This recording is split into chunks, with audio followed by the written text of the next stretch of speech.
ঘুমানোর আগে 7 বার যদি এই দোয়াটি আপনি পড়তে পারেন, আপনার মনের সব আশা আল্লাহ কবুল করে দিবে। সব আশা আপনার কবুল হয়ে যাবে ইনশাআল্লাহ।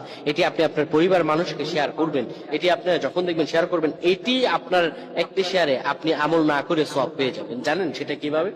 আপনার এই আমলটি যদি অন্য কেউ শুনে আমল করে, আপনি আমল না করে আর সওয়াব পেয়ে যাবেন। সুবহানাল্লাহ। কত সুন্দর ইসলাম, সুন্দর। আপনি আমল মানুষের কাছে ছড়িয়ে দিবেন, মানুষের কাছে আমলগুলো শেয়ার করবেন, আল্লাহ তাআলা আপনাকে ফজিলত দান করে দিবে। প্রিয় ভাইরা আমার, অনেকে মনের মধ্যে অনেক আশা, অনেক ব্যথা, অনেক চিন্তা, অনেক চেতনা, কি করব, আপনি আল্লাহ আপনার শব্দ কবুল করে নেবেন। প্রিয় ভাইরা আমার, ঘুমানোর আগে যদি কোনো ব্যক্তি পড়তে পারে,